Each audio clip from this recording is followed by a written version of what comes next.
Guys, we got a third place deck profile at the LA Regionals that was hosted here at December.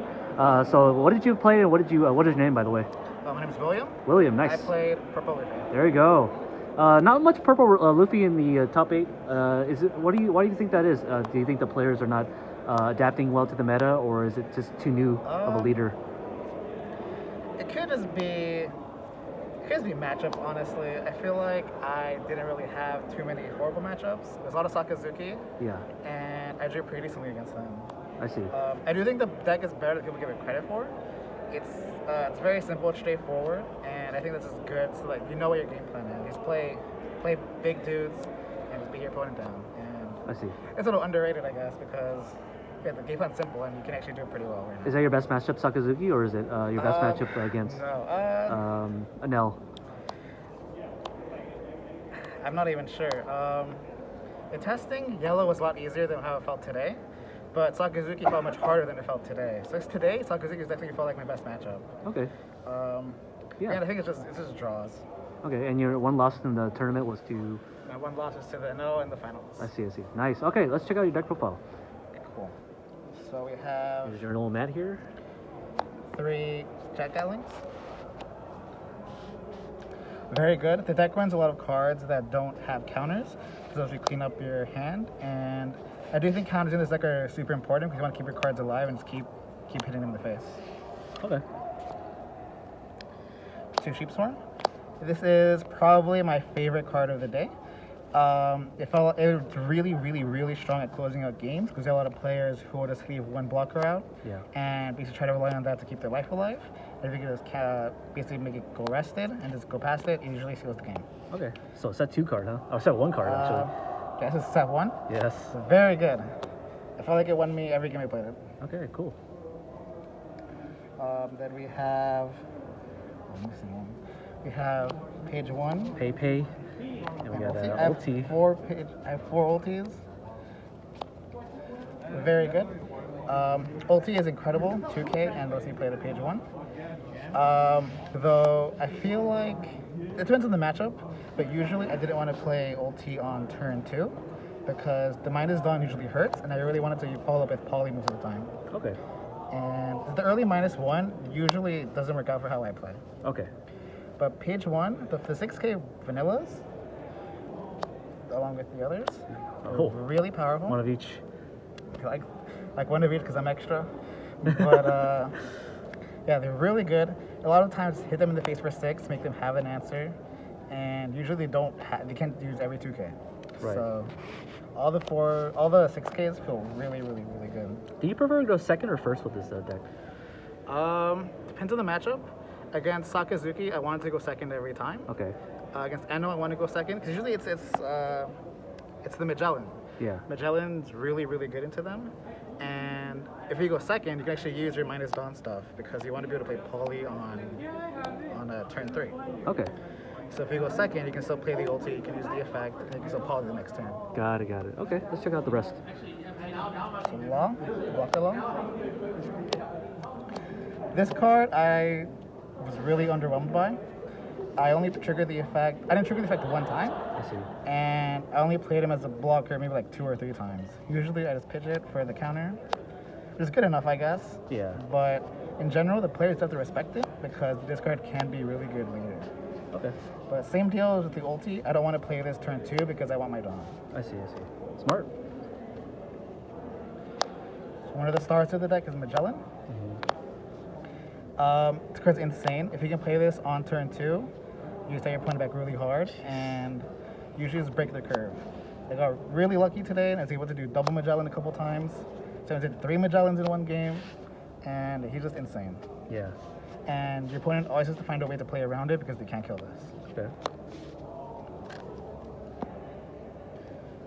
For Poly, this is my other favorite card in the deck. I always wanted to see this guy because he gets to get to 10 dawn on turn 4 instantly, and he just answers good cards. Against Sakazuki, you kill the Kuzan. Against Eno, you can kill their 4/6. Oh, I see. Or 3/6. I don't even know. But yeah, the card's insane. I always wanted to see it, and it's really good at killing things later in the game too if you need it. Okay. So he kills a 4 or lower, right? Yeah, it kills at 4 lower and gives you a Dawn. Yeah. But also the active Dawn's really good too, because you hit for 6 free. Yeah. Queen. This card's obviously insane. It's a free +1, because the minus on usually doesn't hurt you, and cleans up your hand, because you get to ditch all the non-counters, Yeah.